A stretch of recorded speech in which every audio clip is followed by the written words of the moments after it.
સુરત મહાનગરપાલિકાના વર્ગ 1 અધિકારી સામે ભ્રષ્ટાચારનો ચોંકાવનારો મામલો સામે આવ્યો છે। એન્ટી કરપ્શન બ્યુરોએ સુરત મહાનગરપાલિકાના અધિકારી વિપુલ ગણેશવાલા અને તેમના સાગરીત ઇસ્માઇલ ઉર્ફે પરવાના વિરુદ્ધ તપાસ હાથ ધરી છે।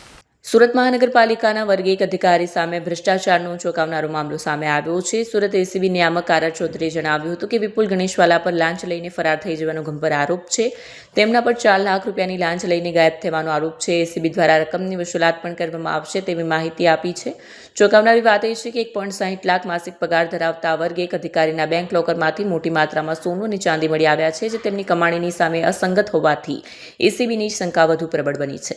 આ કેસમાં બીજા આરોપી ઇસ્માઇલ ઉર્ફે પરવાના સામે અનેક ગુના નોંધાયેલા છે। તેની સામે પાસા પણ થઈ ચૂક્યા છે। જોકે હાલમાં પરવાનો ભૂગર્ભમાં ઉતરી ગયો હોવાનું પોલીસ તપાસમાં બહાર આવ્યું છે। એસીબીની ટીમો તેની શોધમાં વિવિધ સ્થળો દરોડા પાડી રહી છે। એન્ટી કરપ્શન બ્યુરોની શંકા છે કે આ જ રીતે વિપુલ ગણેશવાલા અને પરવાનાએ ભેગા મળીને અન્ય લોકો પાસેથી લાંચ માંગી હશે। આ શક્યતાને નકારી ન શકાય તેમ હોવાથી એસીબીએ તપાસનું ક્ષેત્ર વધુ વ્યાપક બનાવ્યું છે। એસીબીમાં કાર્યપાલક ઇજનેર વિપુલ ગણેશવાલા તથા એક પ્રજાજન ઇસ્લામ ઉર્ફ પરવાના વિરુદ્ધમાં ગુનો રજીસ્ટર થયેલો અને આ તપાસ ચાલી રહી હતી। આ દરમિયાન ગતરોજ લિંબાયત ઝોનમાં ફરજ બજાવતા કાર્યપાલક ઇજનેર વિપુલ ગણેશવાલા એ એસીબી સમક્ષ હાજર થયા છે અને તેઓની અટકાયત કરી આગળ તપાસ હાથ ધરેલી છે।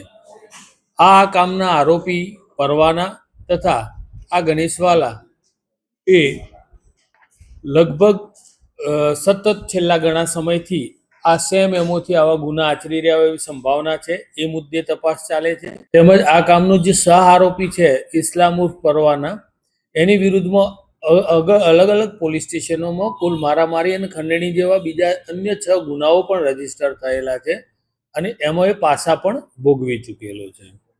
તથા આ કામના જે આરોપી છે ગણેશવાલા, એમના લોકરમાંથી જે સોના ચાંદીની જણસ મળેલી છે એ સંદર્ભના એવિડન્સ ચકાસણી ચાલી રહી છે।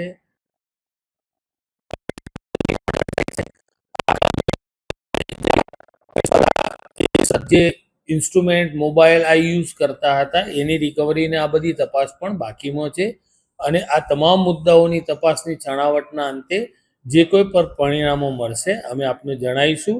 આ કામે આરોપીના રિમાન્ડ અને એ ફર્ધર કામગીરી પણ આજે થશે। Thank you. હા, જે બી પુરાવાઓ મળશે તમામ ઇન્વેસ્ટિગેશન કરવામાં આવશે। અને આ કામના જે આરોપી ગણેશવાલા છે એમની સેલરી 1,60,000 રૂપિયાની છે અત્યારે અને એ કાર્યપાલક ઇજનેર તરીકે 2021માં પ્રમોશન મેળવી અને પ્રથમ કતારગામ ઝોન અને હાલમાં છેલ્લા 3 વર્ષથી લિંબાયત ઝોનમાં ફરજ બજાવે છે। હા, એ જે બી પુરાવાઓ મળશે એમને જ્યારે જે એવિડન્સ મળશે એ મુજબ આગળની અમે તમામ તપાસ કરીશું।